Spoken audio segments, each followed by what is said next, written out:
നമസ്കാരം, എൻ്റെ പേര് നിഹാമുത്തുൽ സഹറ. ഞാൻ സെൻട്രൽ സാസ് ആംഗ്ലോ ഇന്ത്യൻ ഹയർ സെക്കൻഡറി സ്കൂളിൽ 7ാം ക്ലാസ് സി ഡിവിഷൻ വിദ്യാർത്ഥിനിയാണ്. എന്താണ് കുടുംബശ്രീ? കുടുംബശ്രീയുടെ ഉദ്ദേശം എന്താണ് എന്നതാണ് എൻ്റെ വിഷയം. അതായത് കുടുംബശ്രീയെ കുറിച്ച് കൂടുതൽ അറിഞ്ഞാലോ? വരൂ.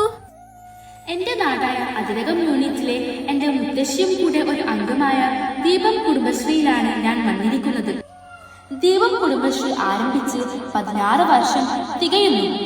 ഈ കൂട്ടായ്മ ആരംഭിച്ചത് 2009 ഏപ്രിലാണ്. 15 അംഗങ്ങൾ ഉണ്ടായിരുന്ന ഈ കൂട്ടായ്മ ചില കാരണങ്ങളാൽ 14 അംഗങ്ങളാണ് ഇപ്പോൾ നിലവിലുള്ളത്. ദീപം എന്ന പേര് പോലെ തന്നെയാണ് കുടുംബശ്രീയിലെ ഓരോ അംഗങ്ങളും.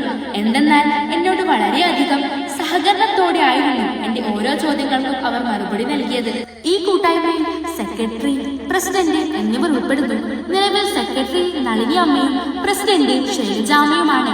എന്നാൽ 3 വർഷം കഴിയുമ്പോൾ ഇതിൽ മാറ്റം വരുന്നതാണ്.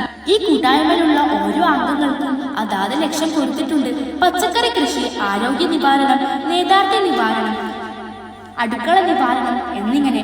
കുടുംബശ്രീ അവരുടെ ഭാഗമായി ചെയ്യുന്നത് പച്ചക്കറി കൃഷി, കർക്കിടക മാസത്തിലെ മരുന്ന് നിർമ്മാണം, ഉദാഹരണം ലേഹ്യം, കൂടാതെ അടുക്കള നിവാരണക്കാർ ഉണ്ടാക്കുന്ന പലതരത്തിലുള്ള അച്ചാർ എന്നിവയൊക്കെ ഇതിൽ ഉൾപ്പെടുന്നു. കൂടാതെ തൊഴിലുറപ്പിന്റെ ഭാഗമായി തൊഴിലുറപ്പ് പദ്ധതി, ലിങ്കേജ് വായ്പ എടുത്തതിന്റെ അടിസ്ഥാനത്തിൽ സബ്സിഡി, നെൽകൃഷി സബ്സിഡി എന്നിവയും ലഭിക്കുന്നു. കുടുംബശ്രീയുടെ ഭാഗമായി വയലിൽ നെൽകൃഷിയും നടത്തിവരുന്നു. കുടുംബശ്രീയുടെ ഭാഗമായി ഗവൺമെന്റ് നിർദ്ദേശിക്കുന്ന ഇടങ്ങളിൽ പല കുടുംബശ്രീക്കാർ ഒത്തുചേർന്ന് മീറ്റിംഗ് വർഷത്തിൽ 2-3 തവണ നടത്താറുണ്ട്. അങ്ങനെയുള്ള അവസരങ്ങളിൽ പ്രസിഡന്റ് നിർദ്ദേശിക്കുന്ന 3 അംഗങ്ങൾ അതിൽ പങ്കെടുക്കും. കുടുംബശ്രീയുടെ ഭാഗമായി മഴക്കാലങ്ങളിൽ പഞ്ചായത്ത് പുറപ്പെടുവിക്കുന്ന നിർദ്ദേശങ്ങൾ ഉൾക്കൊണ്ട് ആശാവർക്കാർ മുഖേന അംഗങ്ങൾ അയൽപ്പക്ക വീടുകളിൽ പരിസര ശുചീകരണ നിർദ്ദേശങ്ങൾ നൽകുകയും റിപ്പോർട്ടുകൾ ശേഖരിച്ച് പഞ്ചായത്തിന് കൈമാറുകയും ചെയ്യുന്നു. അവസാനമായി ദീപം കുടുംബശ്രീ എല്ലാവർക്കും ഓരോ ഗ്ലാസ് കട്ടൻ ചായയും കുടിച്ചുകൊണ്ടാണ് പിരിയാറുള്ളത്.